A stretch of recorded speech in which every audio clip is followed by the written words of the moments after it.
Hi, everyone, and welcome to an all-new episode from the IRA Cafe. I'm Kyle Moody. I'm the Business Development Manager here at American IRA, and we really appreciate your time today, spending some valuable time with us and our guest. Hopefully, we're going to deliver some great information for you that you can use today or in your presentation future. So without further ado, I wanted to talk about our guest today. Her name is Pamela DeRitis, and she is the executive presence on and on-camera coach with Connect and Captivate. So, Pamela, welcome to your time here today on the IRA Cafe. Thank you so much for joining us, and that sounds like a lot. So, if you can give our listeners just some background on you and what you do with that title. Sure. Well, first of all, thank you, Kyle, for having me as your guest today. I'm very excited to share what I know with your audience. So thank you again for bringing me on. I am Absolutely. an executive presence and on-camera coach, meaning I coach EQ skills. That's really what it comes down to. Human connection skills. How do you tell the story? How do you influence your audience? As applied to being on camera, because a lot of people they feel awkward when they get on camera. So there's a whole school of thought that I have learned as an actress that helps you be comfortable on camera and tell a good story, as well as applying that to live speaking. If you have a keynote speech that you're going to give, if you are addressing your local chamber of commerce, whatever that is, if you're giving a live presentation and you feel awkward about that as well, a lot of the skills that I teach they cross over between both delivery methods. So that is what I do. Wonderful. Great. Now, you had mentioned acting, and for those of you who are out there watching or listening, Pamela and I have actually had a couple of times already to get together virtually and get to know each other before she came on. So I did learn this about her, and it sounds like a really interesting background of what's led to this. So tell us a little bit about the acting, what you did before that, what led you into acting, and it does sound, at least in some of our previous conversations, that you saw something in the acting mixed with your business acumen that you have actually been able to bring the parallel into presentations. Tell us a little about that. Yeah. So I got into acting as an adult. I guess I did maybe one or two plays in grade school. So technically I did some acting when I was young, but I really took a fervent interest in it as an adult. After I moved to Atlanta in 2008, I saw that there were a lot of movies being shot here, which they are once again, now that everything has opened up after COVID. But at the time, there were some really big movies like Zombieland, Life as We Know It. Those were all being shot here.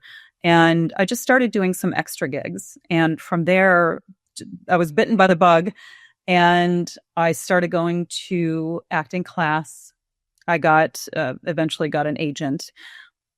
But in those acting classes, I learned a very specific method. It's called the Meisner method. And I can go into it as much or as little as you like, but the gist of the Meisner acting method is teaching you to connect authentically and strongly with people that you may not know. So does that sound like anything you know? If you're doing a podcast like you are, if you are giving a speech, like I know many of us do, you're not going to know everyone in the audience. If you go to a networking event, you're not going to know everyone in the audience. So the more I learned about Meisner technique, the more I felt that it was really applicable to the business world. Now, there are some things that I don't teach my business clients that we as actors do learn. We are learned to push ourselves emotionally to lengths that I wouldn't do with my business clients. But a lot of that is really applicable. Like, do you know anyone who is awkward in front of a camera? The chances are you do. And the skills that I've picked up from acting are perfect for that. Well, and that's actually, it's like you were reading my mind because in looking at your background, I had seen the Meisner technique and I thought, what is that? And I wanted to ask you that. So you stole my question there. I appreciate that. Well, no, because it's interesting, and I've seen other people out there that talk about um, instead of me making it about me, or maybe the sale is to really, I think make is it the make the you first, something like that? Is Hmm. that kind of how that Hmm. Meisner works, where, you know, and I think you just said it, of, you know, do you know someone that, or has this happened to you? And it's the way that you're able to put the person that you're speaking with right there in a situation.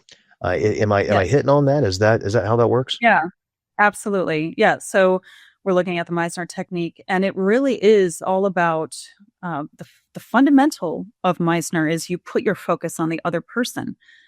And this helps to create that authentic connection.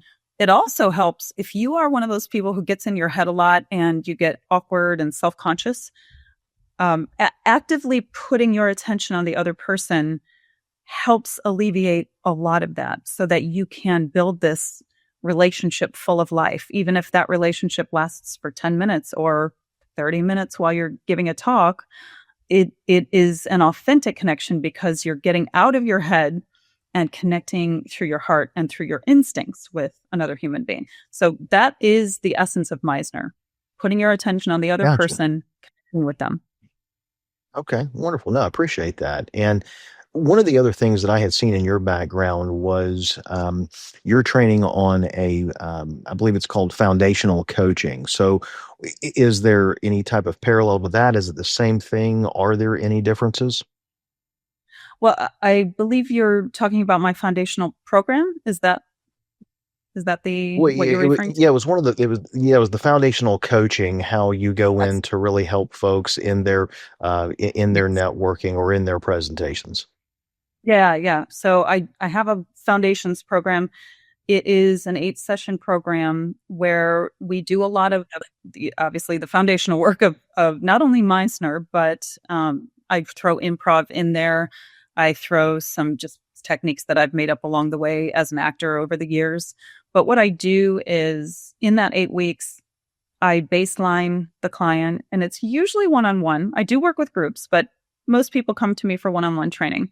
And I will do like heavy baselining week one, and we'll put you on camera. We'll analyze what you do well and where there are opportunities for improvement on camera. And then I build your kind of bespoke program from what I see in week one.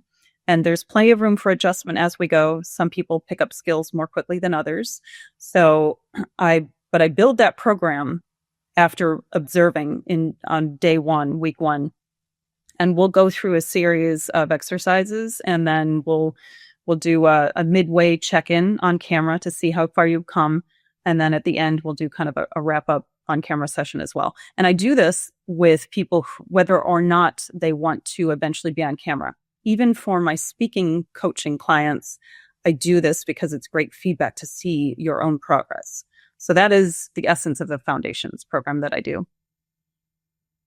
Great. And, I know that there might be folks who are used to tuning into us because they're going to get some real estate advice, or information or education on how to move forward with using a self-directed IRA in their next investment purchase they're going to make, or how they're going to do private lending with their self-directed account. I mean, obviously, um, that's what we specialize in. So they're probably listening right now, going, "I'm not an actor or an actress. What's Kyle doing? How can Pamela help me?" So, is there a way that, so you don't have to be just an actor or an actress? This is something that can bridge the gap to everyday people in their working lives. Oh yeah, yeah. The power, again, I'll go back to how I learned it. The power of doing this kind of work is that you develop a very keen instinct for your relationships with people, even if you don't know them.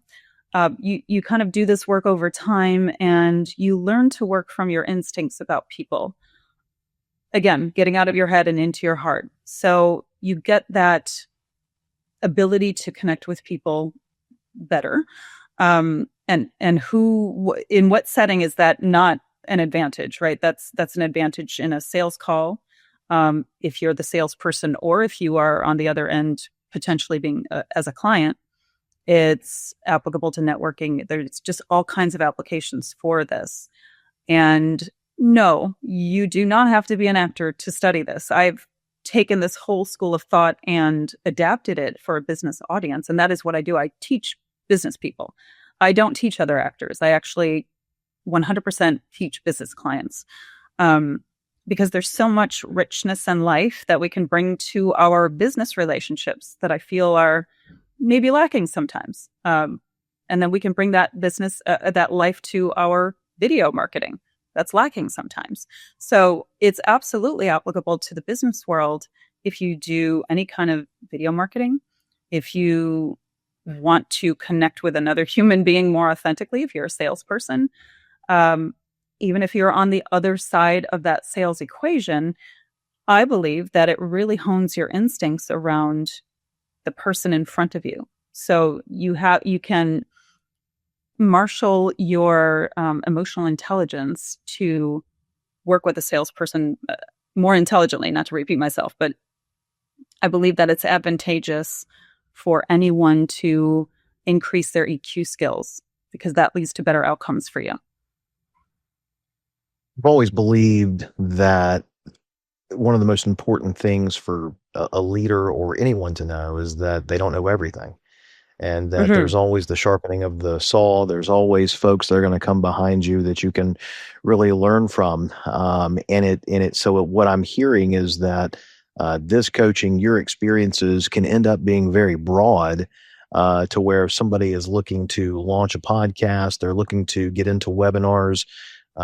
We had talked about it earlier with the pandemic and COVID. It took people away from the public and brought them inside. And just like my office here, it's just me, as with you. So there were new ways that folks were having to communicate. So this is something that you really can work with folks if they are looking to get into the podcast and webinar space.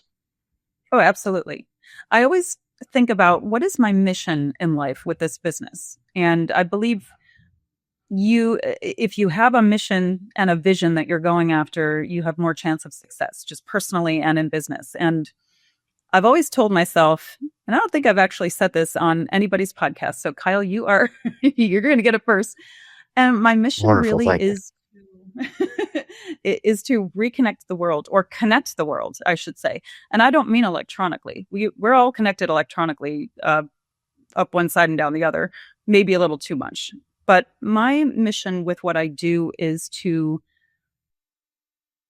enable human relationships, enable human connection in ways that we forget to do, or maybe that we're impaired by being inside and only seeing each other through a screen for a year or two, or depending on where you lived. I feel like that put a big dent in how human beings relate to each other. And I'll go back to what I said earlier. I really do teach human connection. Yes, I apply it to being on camera, but it's all about connecting from the heart. And so my mission is to bring that back to society as much as I can. So with that and what you can coach folks on and what you're trying to tap into, what are a couple of specific tips that you would give someone that is looking to launch in the podcast space or in the webinar space? And specifically, I know we're supposed to make it about the you, but I can speak personally here from folks, and for the audience, Pamela knows this. We talked about it, and why I'm actually a little nervous today is that if you are feeling the same way of, I don't know if I can do it. I don't know how to do it.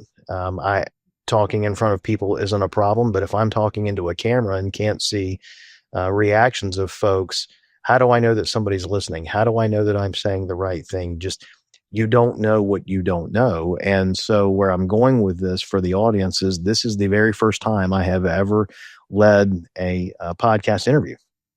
And so what you can't see, probably, hopefully not, is all the nerves that are inside on that. But I really think that this interview, this podcast session here, really hit at the perfect time, and that we were introduced to each other for a reason. So, what are some tips that you would either give me for today that someone Mhm. else might be able to use if they're looking to get started? Absolutely. I have a couple different things to add, or to suggest. One, well, before I do that, Kyle, you're doing great. You're fantastic. And I wouldn't know that you had those nerves unless you had mentioned that. So if I, as a trained actor, don't notice that you have that going on inside, and that's totally normal, then I think you're off to a much better start than even you're giving yourself credit for. So please take that for what it is meant to be, as a compliment. And I think you're wonderful. Um, as far as tips go, if you are doing a podcast or talking head video, I'll kind of center around that, where it's just you talking to a camera. So you might not have a guest, you might not have me on the other end, but you want to do a talking head podcast. Talk to one person that you know in real life who is related to the issue that you are speaking about. I'll give you an example. I've written about this, and I've also done some videos about whether or not, in my professional opinion, you should use a script when you're creating marketing videos. My answer is no. That's the TLDR, but I go into more, about it. And I give my answer based on a bunch of people, actually, but one in particular, person that I have worked with in the past, who became so wedded to the script that every word mattered. And if at any point they ever strayed from what the script said or said the wrong word, it was, okay, let's stop. I have to pick up my script, read what I wrote, and let's start again. And that just killed any spontaneity. It killed our momentum. And it made the video shoot, frankly, twice as long as it needed to be. And I saw that early on when I started doing this work. As an actor, yes, I have to memorize a script. And depending upon the director that you have, you may or may not have leeway to improvise if you ever forget anything. That's just how it is for an actor, but it's not that way. That there's no rule that says you have to have a script if you are a business person.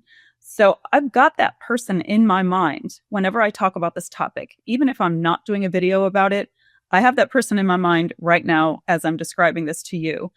And that is my first piece of advice to you. Have somebody concrete that you know in real life that has this issue or is somehow connected to the issue that you're talking about or the topic, and you can guide that person. I think that will make your delivery so much more specific and so much more relevant to the audience, even though they are not that person. Your delivery will just be so much more specific in so many more ways, emotionally, orally, whatever you say, it's more powerful. So that's one thing. My other advice, or maybe this is more of an observation. We've been doing this today, Kyle.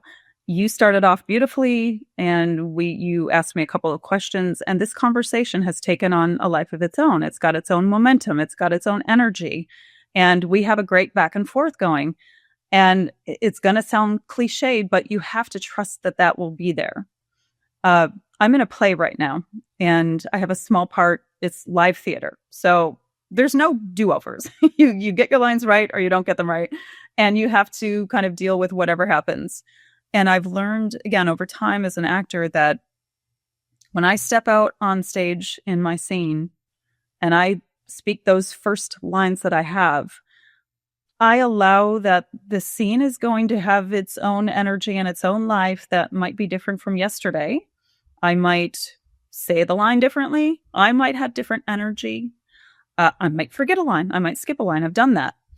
And you just have to have some faith in yourself that as a human being who knows how to connect with others, you're just going to let this conversation take shape as it will. I know that sounds a little kind of loosey-goosey, but it really is something you should keep in mind. You kind of trust the process is the short version of that. Does that help at all? Well, it actually does. And it leads me into my next question for you, just a couple more here. So I think one of the things that we were talking about when we first started chatting a few weeks ago is I'm the opposite of a lot of folks where I can get on stage in front of a few hundred people and not have a problem with going out and speaking. I am also like you to where I'm not a script person. Shooting from the hip is a lot easier for me. Maybe it's the years in sales. The product may be the same, but the scenarios may be different for folks. So I talk to all different folks with all different backgrounds and all different objectives each day.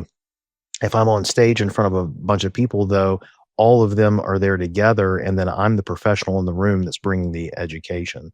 So, are there any tips for, say, keynote speakers that might be different than someone who is just looking into a camera at one person or no one at all? Yeah, I would say that certainly how you come in the room, it figuratively or literally, in the case of giving a keynote speech, really has a lot of power to set the tone and to set your mindset for the speech. So when I say come in the room, there's to me, there's two different ways you can come in a room. Walk in, hello, my name is Kyle. I'm here to talk about IRAs and what they will do for your future. And let's get into it, right? That's good. That's fine. That it's factual and you are Kyle. You're talking about IRAs or whatever the topic is. A better way to enter the room is to come in confidently with a strong point of view. And without ceremony, you put your stake in the ground. That is what we do. I'll go back to acting. That's what we do as actors. We make a strong entrance because that is a more powerful lure to keep the audience engaged. So what would that look like in your case? Now, I don't know, I don't have knowledge of IRAs that you have from your perspective. So I'll just kind of pull something out of the air. Come in and you could even be contrarian. I'm going to tell you the 5 ways that you could fail at opening an IRA and, tell me I'm wrong or whatever. I'm not saying to say it that way, but it's a more powerful thing if you walk in with a strong point of view and you open up with that strong opening so that you're setting the tone for the rest of the speech. Does that make sense? I don't know if that was a great example. It really does. No, it does. Okay, good. If you ever get lost during a keynote speech or any speech, again, put your focus on, in this case, it's not a scene partner and it's not one person you're talking to, it's your audience. But if you continually refocus your energy to who is in front of you, find somebody or 2 or 3 people in the front row, keep it to a minimum. I wouldn't go looking for multiple people because that just makes you unfocused. But if you find 1, maybe 2 people in the front row, notice something about them. Are they happy? Do they have a smile on their face? Are they wearing an interesting outfit? Just notice anything about them that you can emotionally connect to. You don't have to verbalize it. It's all about getting your attention off yourself and onto the other person. So if you refocus your energy out and get out of your head, then you can continue on. If you ever feel like you're lost or, okay, I'm losing my energy or whatever it is, that's a good way to kind of reset yourself if you're in the middle of your speech. Hopefully that helps too. No, it really does. And those are things, I mean, I hope our folks out there have learned what I've been able to learn today as well. I've been taking notes as you've been talking, so that's a big help. As we wrap up here, you actually have, this is kind of a little tickler. I may be putting you on the spot on this, but you've got a new project in the works, not fully launched, but something you're still working on. We've seen some paper on it or a website on it in its infancy, but I know you're excited about that. Do you mind telling the audience a little bit about that? Yeah, absolutely. It's called Command the Close, and it is a program that I put together specifically for sales teams, salespeople, sales teams. And it takes all of the EQ skills that I've been talking about. Here we're looking at it here, building your authority, your authenticity, and your presence, active listening, empathy, all those things. And I've adapted it. I've retooled it for salespeople in particular to meet their needs when they are talking to prospects. And part of the reason I did this, I come from an EQ background. Part of the reason I did this is when I have talked to salespeople myself for whatever, coaching, products, you name it, I often notice that the salesperson is putting their needs onto me. They need to close their sale. They need to sell X number of products per month. They need to sell their coaching. It's all about them. And that has always bugged me. And it always kind of, frankly, turns me off when salespeople do that. You're allowed to obviously pitch your thing. You have to do that when you are selling. I have to do that when I'm selling. But I believe there's a line that maybe some salespeople are not fully aware of when they cross the line into, I'm trying to push you to sell this because I need you to buy it, versus I want to sell this to you because I feel like it will improve your life in some way. There's a difference there. And so if I can make an impact on sales teams and how they approach their audience, then I feel like that's just the next evolution of what I'm already doing for individual speakers. Also, in this program, we haven't really talked about improv a whole lot, but if I can just say a little bit about that, I do incorporate some improv into my training, both for the sales program as well as my speaker training. And that is another thing. You had asked me about tips earlier. That is another tip that I might give is encapsulating what I teach in improv. I'll just say, think about how the person that you want to be would walk into a room. How would they address a certain situation? So I go into all of that when I do the improv exercises in my training. And I think this is especially applicable to salespeople as well. It gets them into a different frame of mind, and can get them into a little more empathetic frame of mind as well. So that is my new program. It's a baby and you've just announced my baby to the world. So thank you for doing that. But I'm excited about it. Well, thank you for allowing us the ability to be able to do that. I think I agree with you that even coming from a sales manager in this space, it's not always the product that I need to sell someone. What I see a lot is they already have it.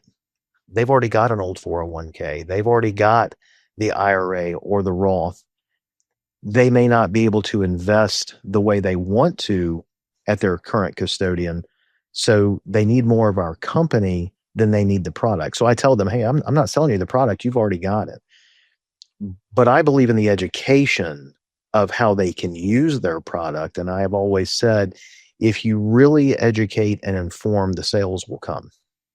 Yes. Because in that case, you really are making it more about them. I know how this works. They don't. So I love being able to educate on that. And just on this, as we talked about earlier, where folks are probably like, what is this program going to do for me? It may not do it for every single visitor we have today, and that's fine. But as long as it helps at least one, then we accomplish something. And that's one thing we like here at American IRA is that we can try to hit all the corners, okay, and bring a lot of things to you that you might learn something about. And if you'd like to learn more about Pamela, by all means, you've seen her contact information on there. We'd love for you to be able to check her out.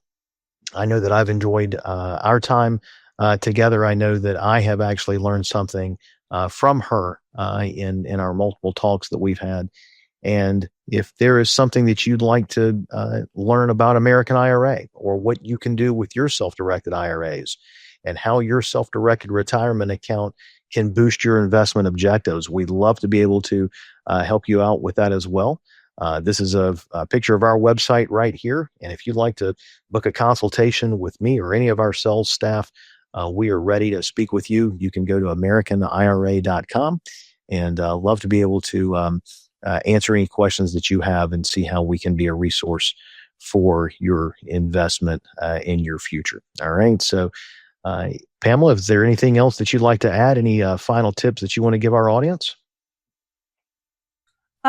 Well, thank you, first of all, Kyle, again, for having me as a guest. And I think this is a great way to add value to your audience. And not, I mean, I'm biased because I am your guest, but I think you're doing a great thing by bringing in people like me who are not necessarily of the financial world, but we have knowledge that can be a real asset to your audience. So thank you for doing that. I hope your audience has gotten some value out of this. Tips, I'll go back to what I said. I think talking to one person is the biggest tip in the world, but trust yourself. Just really trust yourself. Sometimes you just have to leap and the net will appear. And not to sound cliche, but that's kind of what life is all about if you want to achieve anything. You learn the skills you need to learn, and then you kind of let it go in a way. You move forward while letting it go and letting the process serve you because you've learned the process. So that's my final words. Well, and there's a lot of investors, a lot of our clients that will tell you that they waited and they waited and they waited, and when they finally took the leap and started doing their investing, it changed their life for the better. So, again, wonderful guest today. You have made my inaugural leap in the podcast a positive one, and I really appreciate that. For all of you out there, we thank you for your time. We look forward to having you again as our guests for our next IRA Cafe podcast, and also our IRA Cafe webinars that we put on. And anytime that you have any questions, as always, you're more than welcome to reach out. Love to be able to speak with you. Once again, I'm Kyle Moody, Business Development Manager at American IRA, and we'll see you next time. American IRA, LLC, a North Carolina LLC, acts as a third-party administrator for New Vision Trust Company, a state-chartered South Dakota trust company. As a neutral self-directed IRA administrator, American IRA does not recommend or endorse any investments, individuals, or entities, including financial representatives, promoters, or companies. American IRA and the IRA Cafe are not responsible for other statements, representations, or agreements, nor do we evaluate the quality or profitability of any investment. American IRA does not endorse guests on the IRA Cafe podcast. Guest opinions are their own and do not necessarily reflect the views of American IRA, its subsidiaries, associates, or custodian. Participation in the podcast is voluntary and no compensation is provided. American IRA is not a fiduciary and cannot offer financial advice. Please consult your CPA or another professional before making financial decisions.